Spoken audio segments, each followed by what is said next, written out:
Awesome. Sweet. We are officially live. This is big time, folks. Hello, everybody. Welcome to the Legendary Chiropractor Podcast. I am beyond stoked. And I know I say that at the beginning of every episode, but that's true. Bringing these docs on and students on that just want to dump value and content into the chiropractic profession and the future of the chiropractic profession, us chiropractic students, is what this program and platform is all about. And I absolutely am stoked for tonight. Dr. Amy Spoelstra from Coeur d'Alene, Idaho is rocking and rolling tonight with us on this amazing podcast interview. And I couldn't be more thrilled.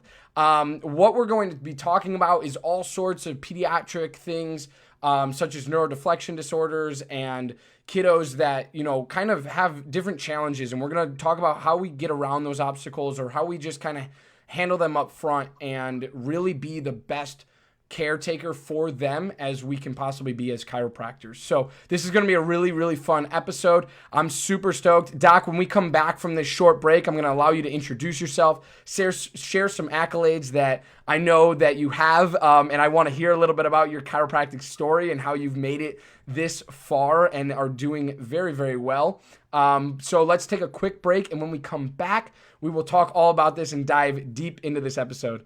Awesome, guys. We'll see you soon. To Inspire Women is the elite boutique coaching company for chiropractors who are looking to live life and run business in a way that is personal, unique, and authentic. They focus on business systems and money mindset mastery so you can pay down debt, be more profitable, and serve more people. Their goal is to empower you to achieve success by your own rules and your own definition. Head to toinspirewomen.com now because they know there's a better way. Chiro HD, superior cloud-based practice management software. Chiro HD is a user-friendly, all-in-one EHR solution built with one mission: to help you run your practice like a boss. Learn more at chirohd.com. Total Clinic Solutions is your go-to source for purchasing both brand new and refurbished chiropractic equipment, as well as phone support for repairs and maintenance. Call Derek and allow him to combine your wishes and his 23 years of chiropractic equipment expertise to find what's best for you and your patients at 704-622-4089 or head to totalclinicsolutions.com now. It's time that chiropractors look beyond spinal alignments and measure the nerve connections that keep our patients feeling strong and performing at their peak. CLA designed the Insight scanning technologies to transform exams and generate powerful reports that give practitioners the certainty they have been searching for.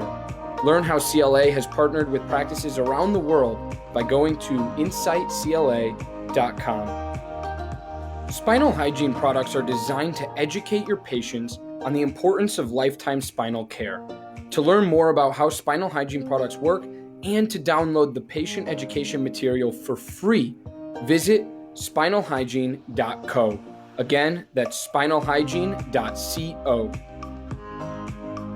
Easily share your passion for chiropractic and look good doing it with Above Down Apparel, offering a premium lineup of principled apparel that's impossibly soft, sustainably sourced, and chiropractic AF.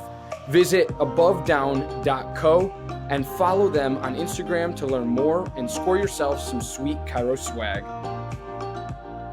Sked is the all-in-one system that allows for amazing control and flexibility of your scheduling. Yes, your next new hire. Every aspect of when and where you service your customers is at your command. Sked is tightly integrated with your existing EHR system. This software was made by a chiropractor specifically for chiropractic. No joke. Go check out their latest care plan feature by heading to go.sked.life/legendarypod. Health Business Builders covers every aspect of building a health business both online and in a brick and mortar environment. Dr. Dan Sullivan and Dr. Dave Toohill and their team will help you on a regular basis to develop an in-depth strategy, plan, and accountability to not only assemble a plan, but also make it happen. Head to healthbusinessbuilders.com so they can help you get the results you never thought were possible.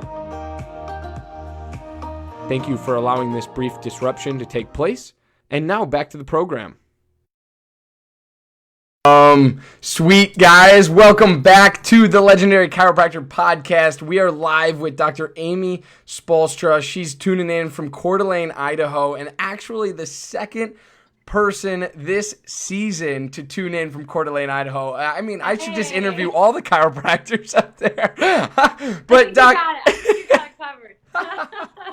But without further ado, Doc, I want to give you the floor. Introduce yourself. Share a little bit about your chiropractic story. Where do you come from? How'd you get into chiropractic? And then we'll kind of steer the direction and transition into how you got into working with kiddos and getting into the research and all that stuff. So go ahead. Sure. Yeah. Well, thanks for having me. I'm super impressed with your program. I was telling you that. I mean, you've got it all figured out. I'm super excited to have you as a part of our profession, and that you're graduating and going to be practicing soon. Good stuff. So really good stuff. And yeah, Coeur d'Alene, Idaho, people don't even know where it is. Most people have never heard of it, but we actually are like this hotbed of principled chiropractic up here, or we're starting to be anyways. And so that's pretty exciting. I am not from Idaho. I'm actually originally from Michigan. And I've been out here. My husband and I moved out here after I graduated from Sherman. Literally the day after graduation, like the next morning, we got in our Penske truck and we made it with only a couple breakdowns along the way to across the country to Coeur d'Alene, and started my practice literally that week. Like we just started a practice. And so I've been here almost 13 years in practice, and we are a cash practice. We opened up cash and family pediatric right away. My background before I was a chiropractor was I was raised in a family with a brother with a neurodevelopmental disorder, so behavioral learning, socialization challenges. My family, those of you who've taken any of my seminars or heard me speak anywhere, I share about my family story because it's really what propelled me into this work first, and then I became a chiropractor, and then I realized that I was actually put on this earth to do this work and kind of bring different schools of thought and professions together. And so, I was raised in this family with this brother who is one of my best friends still today. He's doing amazing, but he had some challenges. And my dad was an optometrist, my mom was a school teacher, and they realized my brother needed some help. I was from kind of your standard American family, and for some reason, my family was like, hey, we don't want to just medicate this kid. We want to figure out why he's having these challenges and what we can do to actually help him have a better life, instead of just kind of like saying he's a bad kid and, shoving his symptoms down. And so not that there's not a time or a place, and we understand that for other types of things, but really we always have to get to the bottom. There's always a reason for behavior, and we need to help understand what's happening in the neurology and the processing of each individual with behavioral learning socialization challenges. And when we do that, we can really get to the goal of helping them. So that's really what changed my whole family's life, was my brother. And my dad changed his path, and he became what's called a neuro-optometrist. And I grew up in that field, kind of like, I don't know if you grew up in a chiropractic family, did you? I did not, no. I don't know that about you. So yeah, me either. And it's kind of like that, though. When people are born and raised in a chiropractic family, they just sort of always know this chiropractic way of life. I was raised in a neuro-optometry family, which is super weird if you don't know what neurooptometry is, but it's super weird for people that don't know what chiropractic is too. So in my family, I grew up in the back of lecture halls. My dad ended up being a real leader in his field, and neurooptometry is really all about, about the brain. It's really about, hey, these things are just your brain sticking out of your head, and they tell us a lot how they move, how they don't move appropriately, errors in movement, tell us a lot about what's happening in your neurology. And specifically with individuals with behavioral and learning and socialization challenges, I don't know how to get that to stop, so we're just going to keep on rolling. Yeah. I love it. So particularly with individuals with those challenges, there is something that we can do called vision therapy that can really help. So I grew up doing vision therapy, and this is just like a part of my paradigm. I knew about brain development and neurology from a really inappropriate young age. Like it's like I didn't ever know. I don't know how to view things not through that lens. So I was in college thinking I wanted to be a business major, not thinking this was just kind of part of my paradigm. Like I didn't think that I wanted to do anything with it. And one of my best friends in college, her dad actually worked for a practice management company. It was actually the waiting list practice, and he did like the audio visual stuff for him. And I was visiting them like on a summer break or something. And I lost you here. Just a second. And are you there? Yep. Yeah. Okay. So I was visiting, and this guy said to me, "Hey, if I could do anything, I would be a chiropractor." And I was like, "Why?" I mean, like, yeah, it's cool. They help with back pain, but he was like, "No, let me tell you about chiropractic." And he taught me about innate intelligence, and he taught me about subluxation and about the innate abilities within the body to heal. And I was like, "That's what I'm supposed to do." So I became, I decided to like literally change the course of my education, and I was like, I'm gonna be a chiropractor. And I ended up going to Michigan State, and then I went to Sherman. And about quarter one at Sherman, I'm sitting in class, and I'm sitting in, I think, philosophy or neurology, and I'm like, hold up, these chiropractors need to be talking to these neuro-optometrists. Like, they are both doing amazing things, and they're saying very congruent things, but they don't even know that each other really exists, and they definitely don't know how to work together and collaborate. And at that moment, I knew I was put on this earth to do this work, and that's been the foundation of everything I've done in my practice. In chiropractic, I've developed the Focus program, which is a 4-pillar program for working, which is all the foundation of chiropractic.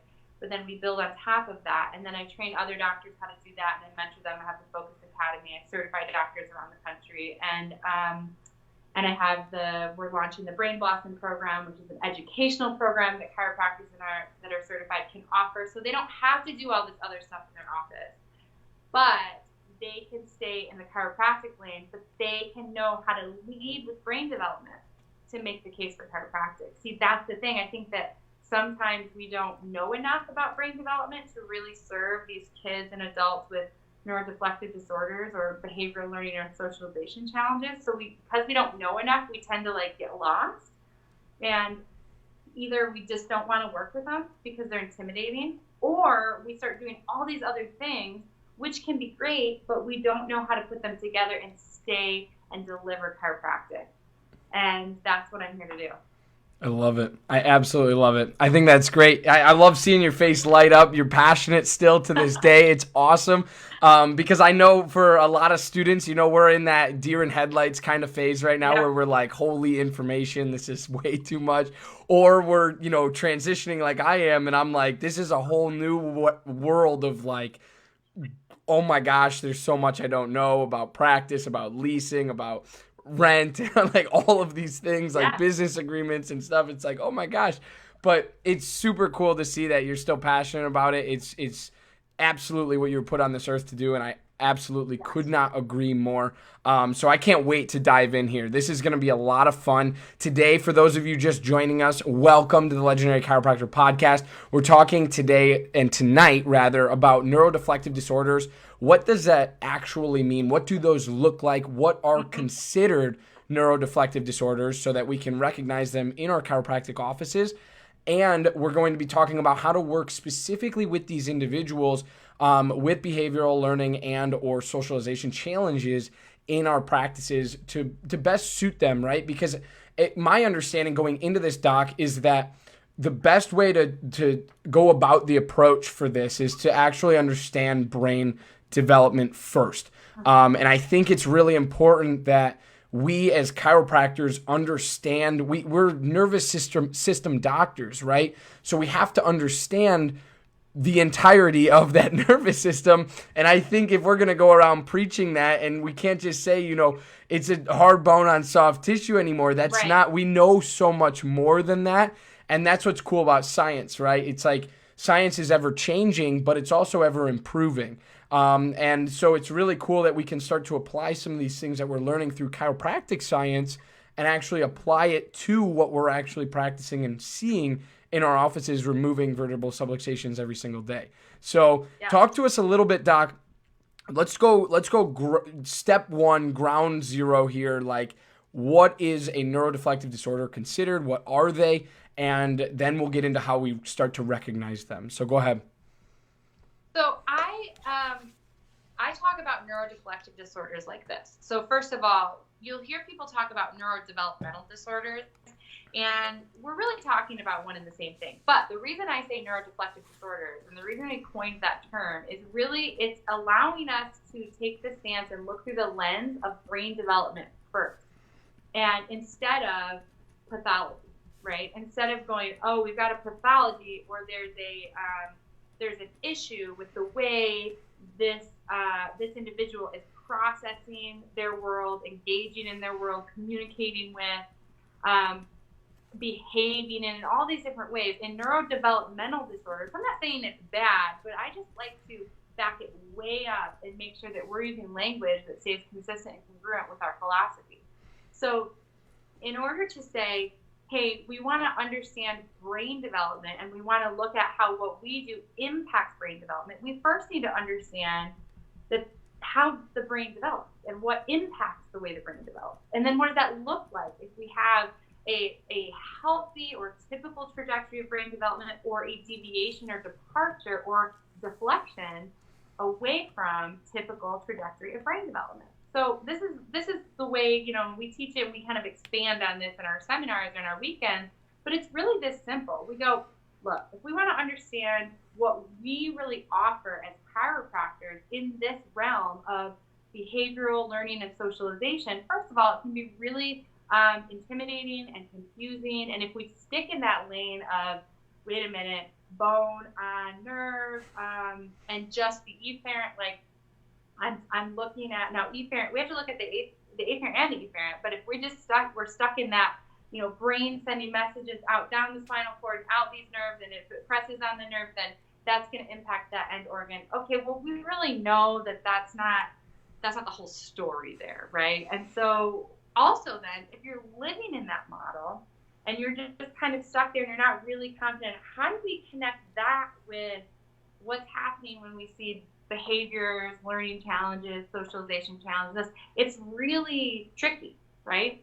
And we don't feel really confident because the science isn't there for us. Like, we just really don't know how to do that. And I would say that's not just in behavioral learning, socialization challenges. I would say that as well.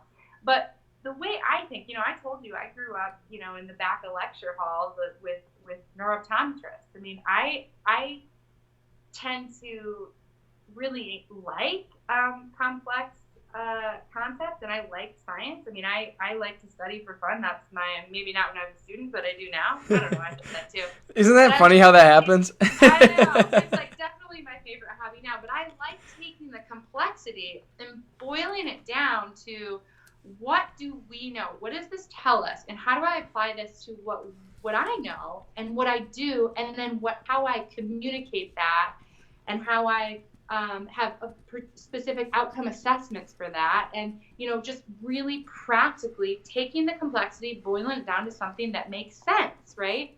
And makes sense for building the case for myself. I always say and teach, you have to build the case for yourself first as the chiropractor, right? As the student, as the chiropractor. We have to understand it first. So students, you're in that questioning phase. I mean, and you should be always in that phase, but you're really in that right now. You're learning, you're regurgitating, and you're questioning. And that's good, because you need to question to then really understand, what does this mean to me? Do I agree with this? Does this make sense to me? Does it not? Do I need more information? That's good. So I kind of live in that space all the time. When I read science, when I read new research, I go, okay, what does this mean to me? And then how can I apply that to what I know? Or does it not apply to what I know? Oh, maybe I'm going to learn something new here, right? Maybe I need to pivot a little bit in what I think I know, because we have to always be open to learning. And when it's not about us, and it's about serving a purpose, and we can be passionate and driven about that purpose, then you can do that. So here's the thing. When we're talking about neurodeflections, we have to really understand, first, talk about the things we know. One thing we know is that we're not born with fully developed brains. We're not. We have a lot of activity in all areas. We have a lot of neurons, right? They're not super highly connected or efficient. We start with a more primitive brain. That's where our primary seat of attention or processing is more in our brainstem and in our primitive areas. We know that. We're talking about things we know. What do we know? We're not born with a fully developed brain. Here's another thing we know. We know there's a trajectory in the way we move through development, right? The brain develops in a certain order. And we know, another thing we know, is that as we move through brain development, we acquire different tools to process our world. In fact, we acquire more sophisticated tools to process our world as we move through the trajectory of brain development. So we start with more primitive, primitive reflexes, infantile movement reflexes, move into postural reflexes. Oh, that brain is developing, right? Then we're starting to have more control of our gross motor function. And we're able to hold up our head, and we're able to, why does it matter if a kid does tummy time? That's a window into their brain moving through this trajectory of development. That's a big deal. Well, guess what? It doesn't just stop in the movement realm. Although, because we don't know enough, a lot of times we get stuck there, and a lot of professions do. This isn't just in chiropractic. Mm-hmm. We go, did we meet the milestone? Did we crawl? Did we roll? Did they like tummy time? Okay, guess what? How about their receptive language? Not just expressive language, like can they speak, right? Are they developing language? But after movement touch comes auditory verbal. First is, are they gesturing? That's before receptive language. Then expressive language. See, there's all these different hierarchies of the way the brain moves through development. Then visual cognition, the ability to see the future and the past and predict. These are really important stages that are the foundation for the way we communicate, behave, integrate, and learn from our world. So what I've done is I've taken this complexity, and for myself, because one of my core values is simplicity, I have, for myself in my own practice, created this 8 hierarchy system of brain development. And that's how I know how to assess, monitor, initially and ongoing, how to communicate, how to care plan for these individuals that come to us with traumatic brain injuries, with neuro-deflective disorders, behavioral learning, socialization, without going into the I treat autism, or I treat ADD, or you should get off that med and we treat this symptom. Instead, I go, what are you doing in there? How has your brain moved through development? Where are some holes or deflections or gaps? It's based on these 8 hierarchies of brain development, because we've taken the complexity and boiled it down, and that's what can guide my communication, care planning, outcome assessment, the need to know if I need to add something else or not, then the answer to, do I need to co-manage, and how do I do that without losing the patient? How does chiropractic fit into that, right? So again, going back to what we know the brain is not fully developed at birth. We know the brain has to move through this trajectory of development. We know there's a lot of complexity of that. That's why we have these hierarchies. Here's some other things we know. We know the brain needs input to move through development. All kinds of input, right? We need light, we need sound, we need smell, we need movement. And if we have altered input, that can certainly impact the way the brain moves through this trajectory. That's a big one. There's chiropractic, right? Yep. If we have altered movement, just like if we have a child who doesn't get touched, right? That is altered sensory input to the brain. Altered sensory input to the brain has a potential to alter the trajectory of the way the brain moves through development. Here's some other things we know. We know that stress impacts the developing brain. We know that early childhood adverse experiences, stress, can impact physical, chemical, and emotional stress, can impact negatively the outcomes of brain development, can impact the way we behave, learn, and integrate later in life. So it's not just this presence of stress causes this brain to have this trajectory change in the way it develops. It's the actual response to stress. It's the adaptation to stress. So here's what we know. We have to talk about the things we know. We know the brain does this certain thing. We know that this stress can impact the way the brain moves through development. And so we have to be able to one, really understand these hierarchies, really understand what it means, what behaviors, what specific deflections, because behaviors, socialization challenges, these things, these deflective behaviors, these deflective indicators are windows into where we are in that trajectory of brain development. And when we can know more, it allows us to do more and really make the case for what we do as chiropractors, simply, without moving to this deficit model of having to chase the symptom, or if a patient still is hyperactive or still has an autism diagnosis, that's not what we're not chasing that actually. We're looking at and can confidently understand, assess, and communicate based on what we know about brain development, as opposed to losing a patient or not being able to really understand if you're making progress, or be able to communicate that to the other practitioners or to the parents if you're just in the deficit model of treating symptoms. Yeah. Boom. I have a few things to say about this topic. I'm pretty passionate about it, so I'll stop there. No, I absolutely love it, and you don't have to stop. But I want to actually recap some of the things you said, because I think it's really, really important that, from a student's mind, from where I'm at versus where you're at. You've been through a lot of training and expertise to get to where you are versus where I am. So I want to make sure I understand this and have a good grasp on it. And I think regurgitating that to you and kind of giving my input from a student's perspective, from where I'm at in my chiropractic journey here, I think it's really beneficial to get both sides, right? And then you can correct me or add to anything that I say. But we're going to do that when we come right back from this ad break and thanking some more of our amazing, amazing sponsors. Every chiropractic clinic needs a compliance program. If you are not sure what that includes or why you need one, let Dr. Robin from RHDC Consulting help you build your chiropractic compliance. If you are ready to get started, head to robin-hale.mykajabi.com and let Dr. Robin guide you to the end result. Imaging Services' primary business is chiropractic solutions. With over 45 years in the industry of helping chiropractors, Michael Tokash offers free consultations on building your business.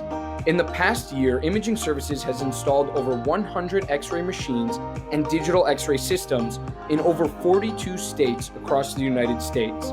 For more, head to theimagingservices.com. The 56-day chiropractic boot camp, building badass female chiropractors who are instinctively successful. Head to 56daychirobootcamp.com/legendary for your free endless referrals cheat sheet now. Thank you for allowing this brief disruption to take place. And now back to the program. Cool. This is great, Doc. This is absolutely riveting. I find this topic to be very, very exciting because it's such a chiropractic conversation, and when we know how to actually communicate it. So I think, like you said it many, many times when you were going through your talk, was that a lot of times we stop at certain points, or we take the wrong fork in the road and we go, we're treating this, we're helping this, and then that's where we lose people. And because we're not doing those things. And I think it's really important that chiropractors and chiropractic students understand that it's like, you look at what you know, and go from there. And if you don't know enough about it, learn more. There are programs. I'm going to talk about Dr. Amy's program at the end here, but there are programs out there for you to learn as much as you possibly can about this stuff. And it's absolutely incredible, the things that you have at your fingertips. But what I got from this, Doc, is that we need to start and begin with what we know. What we know coming out of chiropractic school is very different than what we know going through certification courses, different trainings, and everything like that. Now, but everybody has to start somewhere. And if this is your jam, like if this is you all the way and you're loving this conversation about, neuro-deflective disorders and everything like that, then this is what you should follow. Like, follow that course of trajectory and start in putting yourself around those like-minded individuals at different conferences, at different places, and start reaching out to people that can help you along your journey of this. I always say that because it's important that no matter who I like bring onto this show, you know, there are so many different chiropractic things and techniques and stuff. But whatever you're interested in, there's an avenue for that. Like, you can reach out to people, and it's okay to ask them questions and be curious. But start with what you know. Also, I wrote down and circled it 1,000 times is deflections are windows into the brain, the development of the individual, and of to the foundation, the nervous system. So you have to understand that these different, we'll call them deflections. Like we'll stick with the vocabulary here, but these different deflections are windows into what we are seeing, and it can tell us different things. So is there motor issues going on or taking place, or are there sensory issues taking place, or are there communication issues taking place? Where can we put this? And then you talked about your 8 hierarchies of brain development, and that's how you gauge all of your objective findings, which I think is great, right? Because now you have outcomes that you can say, hey, look, we were here and now we're here. And I think it's really hard where people end this conversation, especially in a pediatric office, is they do 1 or 2 things that, you know, they'll do an initial exam and then they'll run like a 3-month later or 12 visit later exam. And it's like, whatever's a part of that exam is going to be obviously the same, I would hope. But then you're just measuring pretty much 1 or 2 things against 1 or 2 things. And that's not very credible or reliable data when in the grand scheme of things. So go ahead.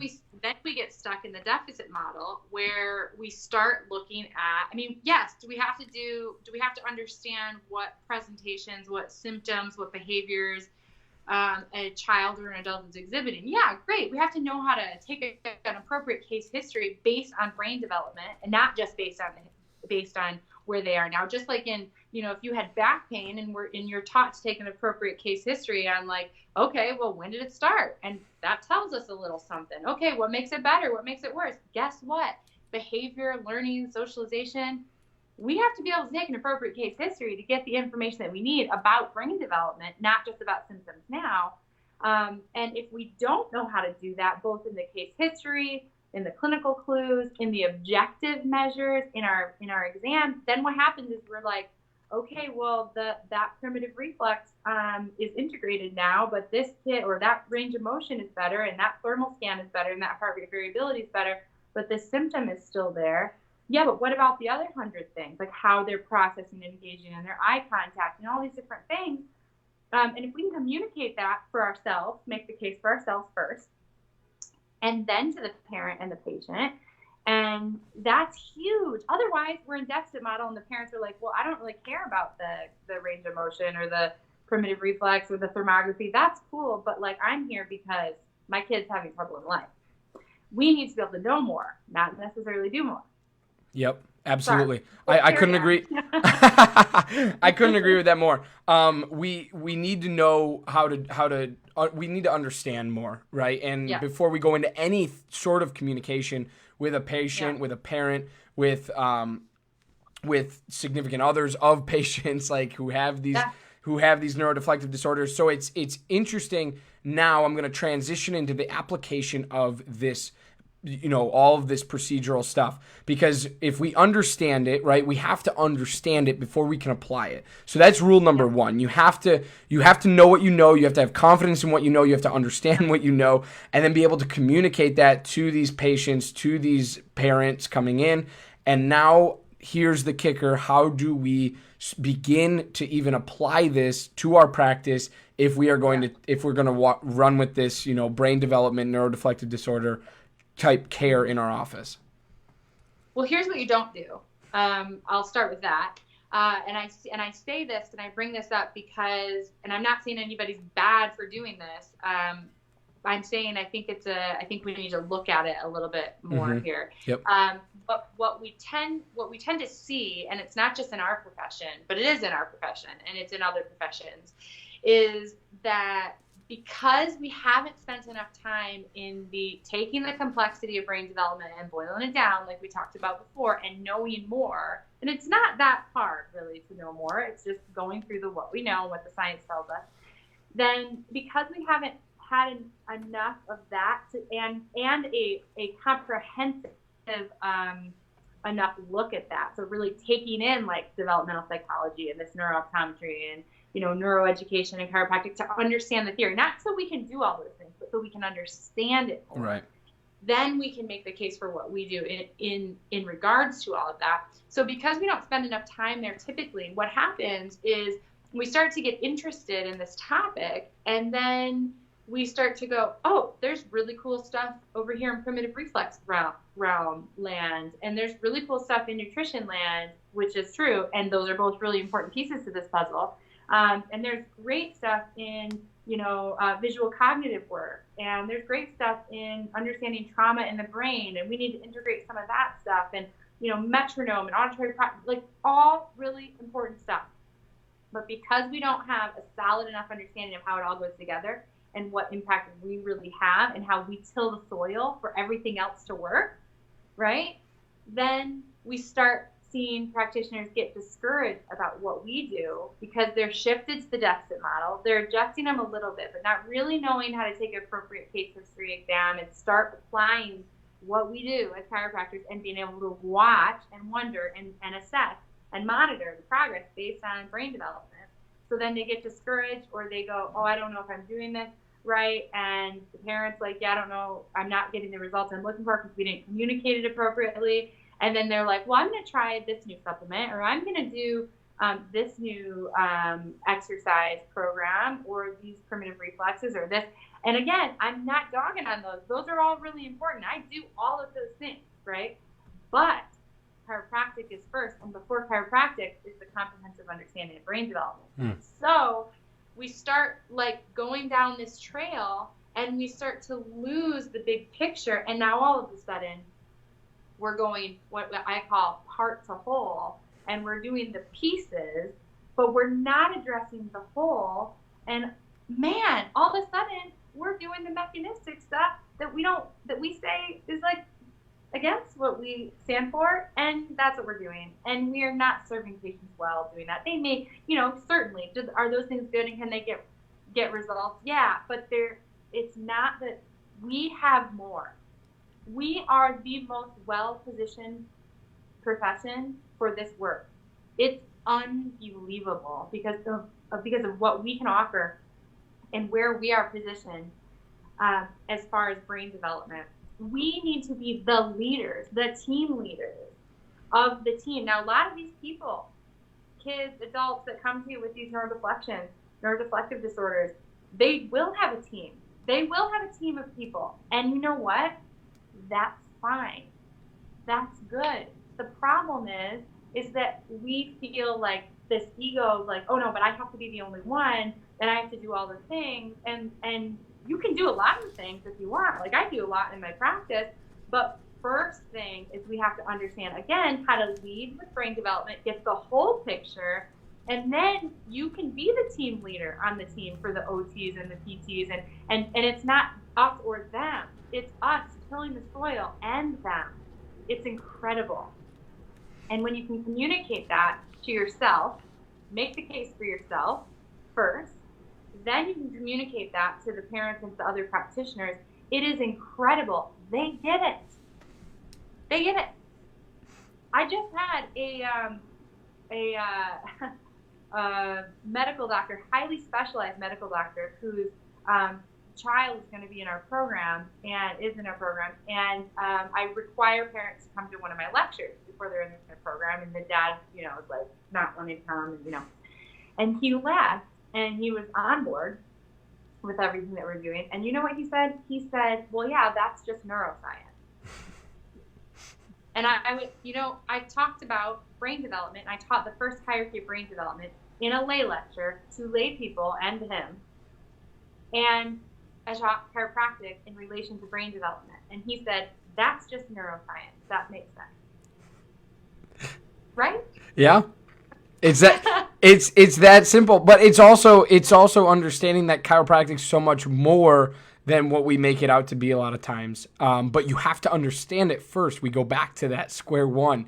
If you don't understand it, you can't just go around preaching, nonsense, because that's what gets us in trouble, and that's what gets the public confused, amongst many other things. But that's what confuses parents and other professions, especially. And what I wrote down here was that you will be required to understand enough to be able to communicate in a co-managing case, because like you said, a lot of these kiddos are coming in, and these patients are coming in with a team of health providers for this individual, and we need to be a part of that. We don't need to put our ego caps on and say, I'm the only one and I adjust subluxations and stop. Put yourself aside. This is about the kiddo, and this is about the patient, and not about you. And you need to learn and understand how to communicate with these other doctors and health professionals that know just as much, if not a little more, about this kiddo from their perspective than you do right away. But like you said, you can work your way up to team leader if you're able to communicate what we do in a very proper way that makes sense to who you're talking to, right? And that, I think, is so important, Doc. That's awesome. I'm really grateful for that. And so this is applicable now, though. So here's a question that might sound silly, right? Because we're taking a case history, and most of the time we're taking a case history on a kiddo, right, with the parent. So now I want to talk about that process. What does that case history look like? How should we be communicating with this parent? Because I think it's really important that, because any stranger can walk in the door and you can take a solid case history, if they can pretty much talk to you. And so it's like, how do you go about doing this with neuro-deflective disorders and these caretakers for these individuals? Well, there's a couple things there. That's a great question.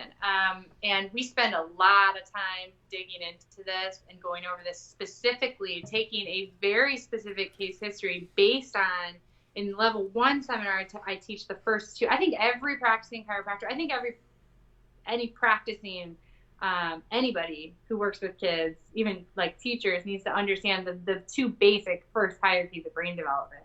But really, if we're practicing or working with kids in the clinic or whatnot, we need to, and they're pretty simple, but we need to understand in depth the first 2 hierarchies of brain development, and that guides our case history as well. So we can know how to take a case history based on understanding these things a little bit, right? And so so there's a couple things there, though, that are unique to working with kids with neuro-deflective disorders, so behavioral learning and socialization. First of all, I recommend that you don't, and I know you probably can't do this in the clinic, but in your offices, and you can start thinking about this. And you may even talk to, if you've got case doctors or however that works in your clinics. I know it's been a little while since I was in school. I know it's different. But I don't recommend doing the initial case history in front of the child. And the reason for that is because we don't want to label them, and we don't want them to label themselves. We don't want to play into that as being broken or deficit, right? Or stupid or lazy, or these things that they're getting from the world, from school, from peers, from they're labeling themselves. If they have enough awareness, they're recognizing that they're not connecting anyways. They are already, depending on the age and the ability, they're already having this. The questions we need to be able to ask, we don't want to do that in front of the child. So that's one. 2, when you're taking a case history, you need to understand the neurology and the life of and the processing style of the parent, because you need to understand, this goes for delivering care plans and all that as well, but you need to understand that these parents with kids with maybe autism or ADHD or OCD or Tourette's, these parents are living in chronic stress. They are living in their brainstem. They themselves have deflections in processing. they don't see the future, visualize, predict well. We talk about all of that. They are in decision fatigue a lot of times. We need to be able to meet them where they are, specifically communicate very simply and in a way that's going to match their neurology. Mm-hmm. And so when we learn about the developmental hierarchies or the brain development hierarchies, we really do a lot of teaching and understanding from the patient perspective and the child or the adult.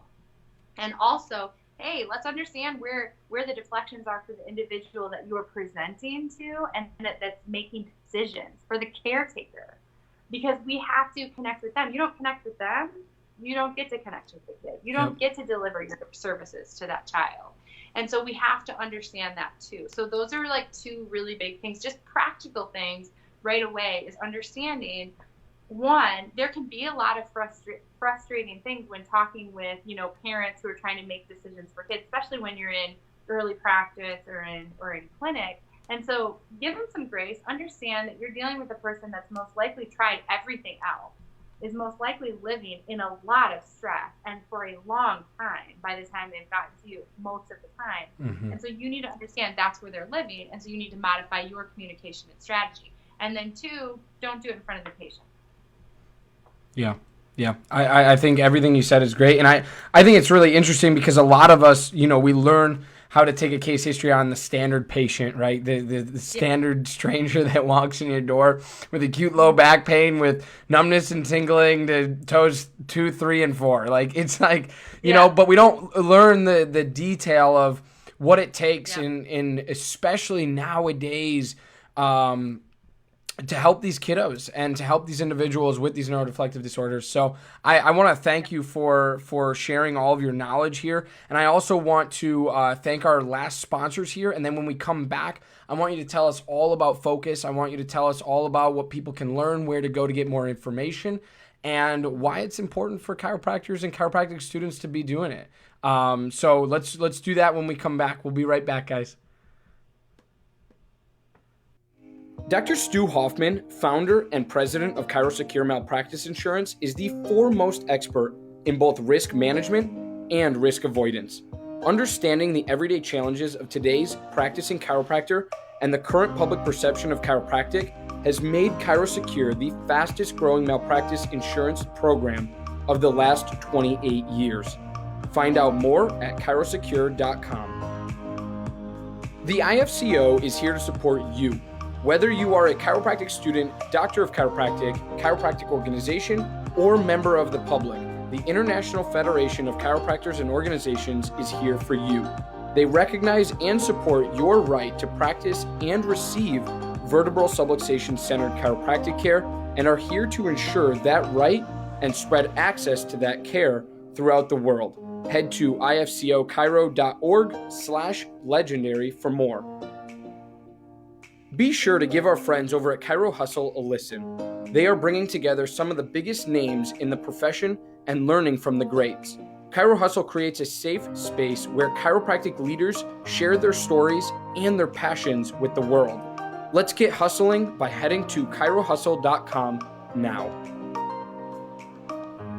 Thank you for allowing this brief disruption to take place. And now back to the program. Awesome. So Dr. Amy Spoelstra from Coeur d'Alene, Idaho, or tuning in from Coeur d'Alene, Idaho, practices there. Yep.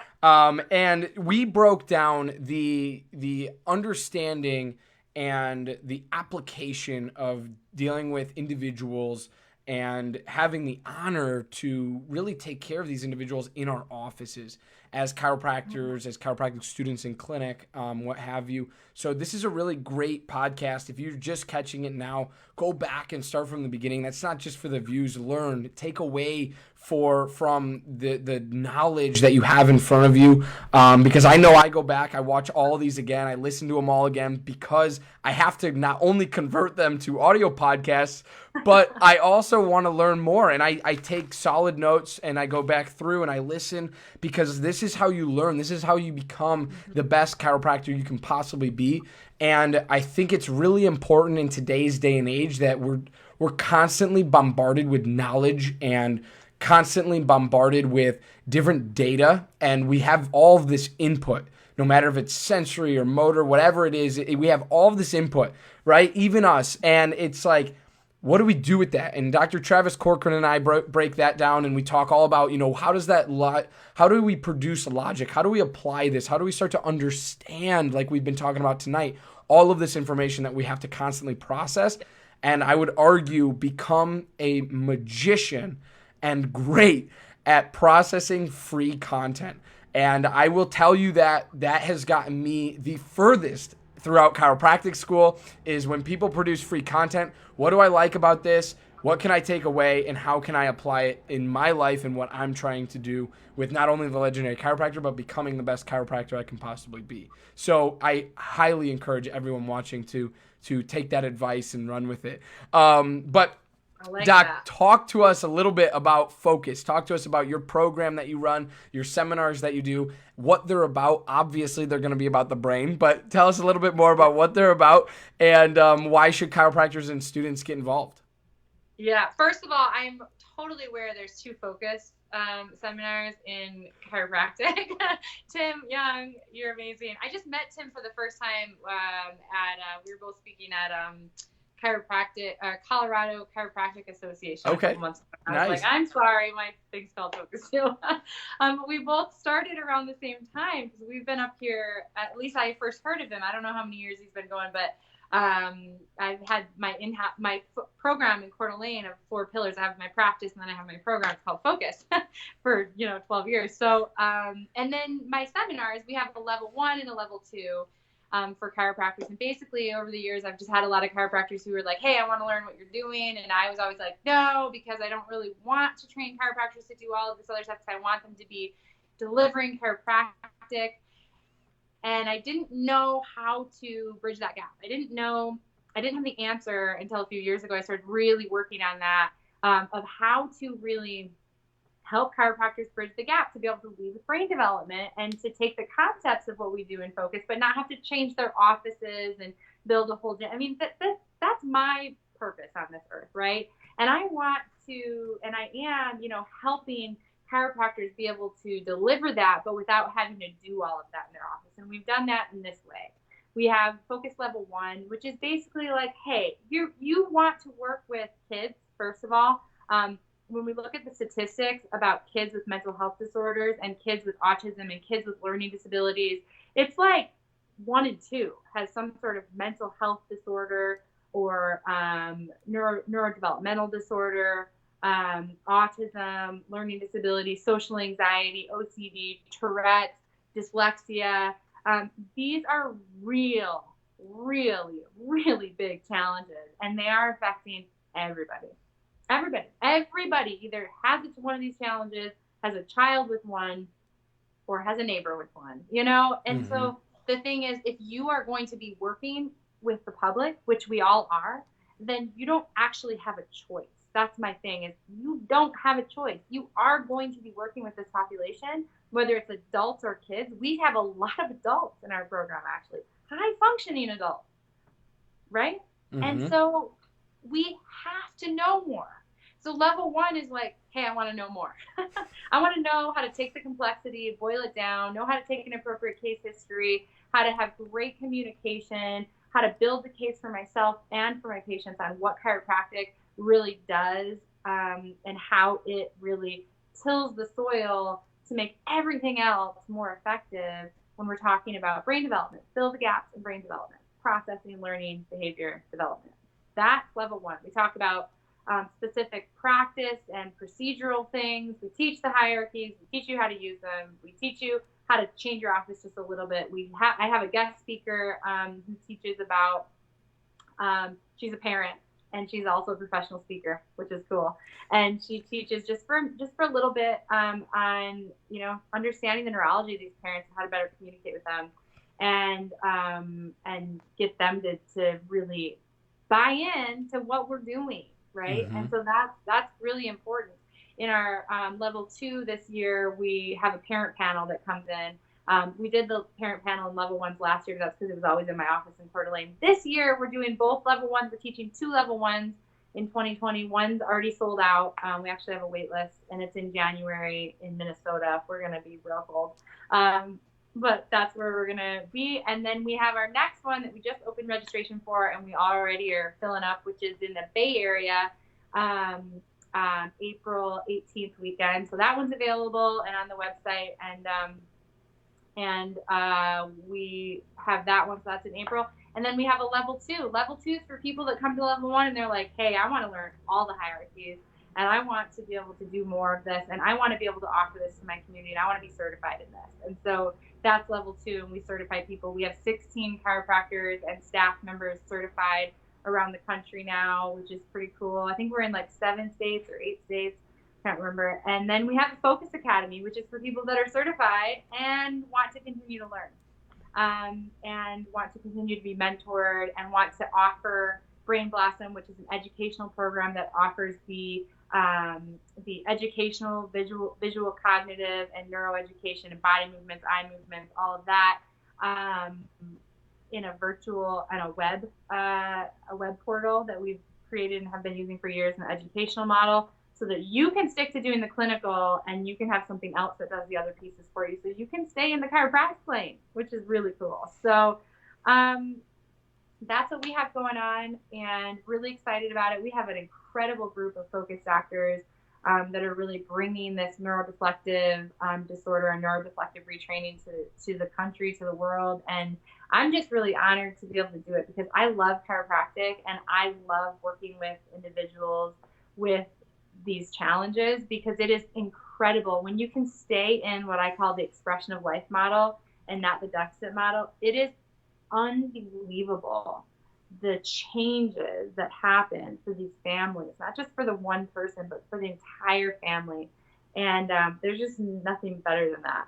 Yeah, that's awesome. I love it. I absolutely love it. So her link is at the bottom of the screen, dramyspolstra.com. It's right there spelled out for you, and she can drop it in the comments after the show as well, dramyspolstra.com. You can find and navigate her site very easily. She said there's a banner on the top or somewhere on the page that tells you focus seminars. Here it is. So go check that out. Be sure that you get in on the second level one so that it doesn't sell out before it's too late, because I think it's really, really important. I know it's really important that the model that you're going with of chiropractors staying in their lane and, going as far into this as they want to, kind of thing, but also just kind of being able to say, hey, we have focus 1 for understanding, right? You get to know what you're talking about a little bit better, and applying it to brain development and neuro-deflective disorders, and then take it to the next level. And if you want to stick around for further mentoring, that's great. But I think it's really awesome how you have your program set up. Focus Seminars, dramyspolstra.com. Doc, I want to thank you from the bottom of my heart for being on the show. This is the last episode of the season, and I want you to just feel amazing for that, because I think it's really awesome that you were able to join us. I met you the second time at Mile High, the first time officially at summer camp. And we had, I don't know which one came first, but we had an absolute blast at summer camp. I got to meet you, and that's where I had the conversation with you and actually Dr. Ryan and Cassidy Bones as well. And I was like, I need all 3 of you to be a part of this to be a part of this podcast. And it's been fun. It's been a blast to have you on. It's been awesome to listen to what you say, hear your passions, and just kind of the value that you bring to the table for chiropractic is unlike anything else. So I wanna encourage people to head to your website, sign up for your programs, and get to reach out to Dr. Amy as well if you want to get to know her a little bit better and what she's been doing and been doing for quite some time as well for these individuals with these neurodeflective disorders and these families with these challenges that a lot of times, like we said previously in this episode, they're coming to us as a last resort, and we have to know and we have to understand how to communicate our message of chiropractic so they stick with us and we can eventually be a beacon of health in their community and meaning in their family and for that individual with this going on, I'll say. So thank you so much for being on the show. It was an honor. It was a pleasure. And everyone out there watching, thank you for watching. Thanks for tuning in. Thanks for supporting the Legendary Chiropractor and the Legendary Chiropractor podcast. It has been a heck of a season. 2020 has some big things coming.